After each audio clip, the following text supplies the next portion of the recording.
Hoje daremos início ao nosso comentário de Apocalipse, capítulo 17. Antes, porém, dê uma pausa no vídeo e faça sua oração pedindo a iluminação do Espírito Santo para entender tudo aquilo que eu vou dizer aqui e depois volte para prosseguirmos com o estudo. Se você gosta de assistir aos vídeos do canal, por favor, inscreva-se, comente, compartilhe e deixe o seu gostei. Vamos lá, Apocalipse, capítulo 17, versículo 1. Veio um dos 7 anjos que tem as 7 taças e falou comigo, dizendo: Vem, mostrar-te-ei o julgamento da grande meretriz que se acha sentada sobre muitas águas. Aqui, um dos anjos, responsáveis por uma das 7 taças da ira de Deus, chama João para lhe dar mais uma visão. O anjo diz: Mostrar-te-ei o julgamento da grande meretriz. Aqui em nosso estudo no canal EBC, vamos considerar que a grande meretriz é a sedução pecaminosa do pecado, pois é essa sedução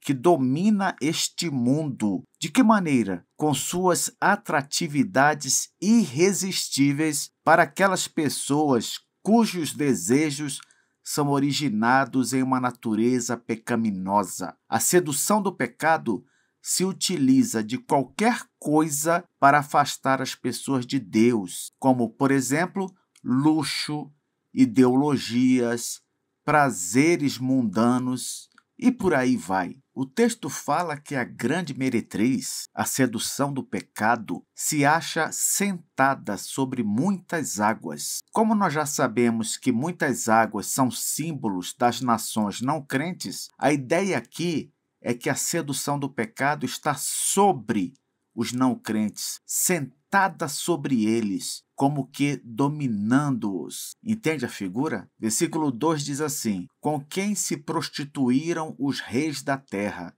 e com o vinho de sua devassidão foi que se embebedaram os que habitam na terra. O interessante é que esse versículo 2 diz que tanto os governantes como os governados se prostituíram com a grande meretriz, se envolveram com o pecado. A linguagem aqui é interessante. Diz não só que os governantes se prostituíram com a meretriz, querendo com isso apontar para uma relação ilícita, como também usa a figura do vinho. No caso aqui, vinho de sua devassidão, vinho de sua imoralidade. Os habitantes da terra se embebedaram com esse vinho. O que o vinho faz? Ele controla a pessoa quando é tomado em demasia. Isso mesmo. Assim como alguns são controlados pelo álcool de uma bebida como vinho, os habitantes da terra sem Cristo se tornaram reféns do pecado, controlados por ele, por sua imoralidade. Versículo 3. Transportou-me o anjo, que está falando aqui o apóstolo João.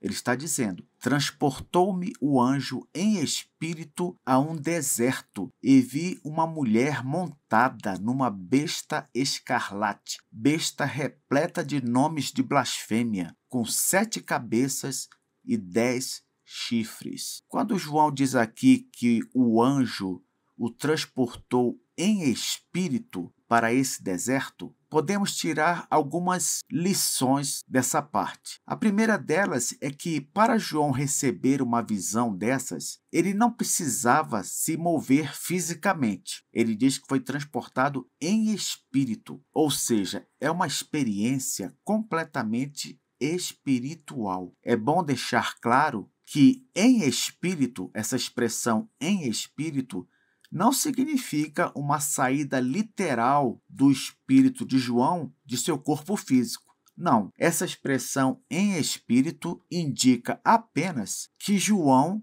foi colocado por Deus em um estado espiritual especial, em que sua mente, seus sentidos e sua percepção foram tomados e guiados pelo Espírito Santo para receber revelações. Nós poderíamos chamar isso aqui de um êxtase do profeta. E por meio desse êxtase, ele vive uma experiência sobrenatural de visões, sem que a coisa aconteça literalmente. entende? Ele participa espiritualmente dessa experiência, ele pode até interagir com a visão, mas tudo isso se dá basicamente na sua mente e é captado pelos seus sentidos humanos, sem que ele precise se deslocar fisicamente. É impressionante a maneira como Deus transmite essas visões aos seus profetas,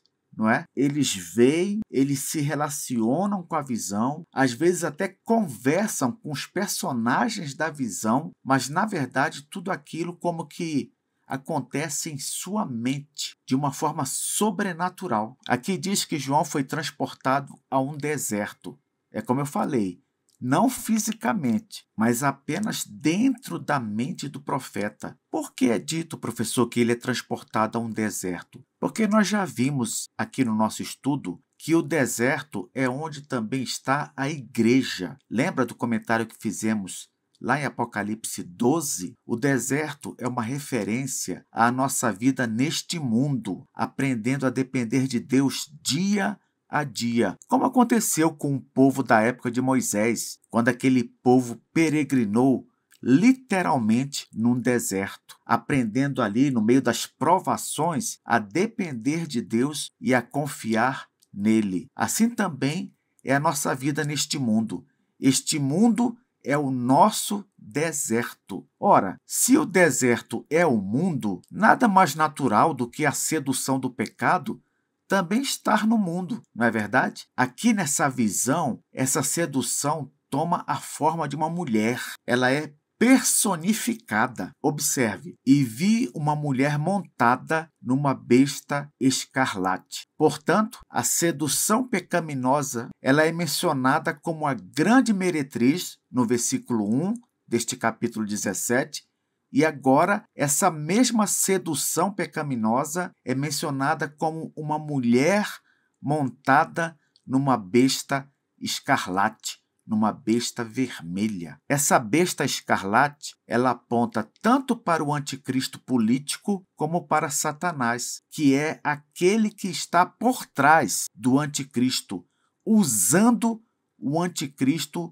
como um instrumento seu para fazer o mal. Como eu sei disso? Porque nós já vimos em outra passagem que o anticristo é chamado de besta, a besta que sai do mar, lembra? E a cor vermelha, conforme Apocalipse 12, aponta para o grande dragão, Satanás. Então aqui, essa besta escarlate, ela tem em si como que mesclados tanto o anticristo quanto Satanás. E por que o texto diz que a mulher está montada na besta escarlate? Porque a sedução do pecado está sobre todos aqueles que vivem para satisfazer sua natureza pecaminosa, incluindo o anticristo e o próprio Satanás. Por fim, é dito também que a besta, isto é, o anticristo, ela está repleta de nomes de blasfêmia. Por que isso? Porque uma coisa característica da besta, do anticristo, é trazer consigo mesmo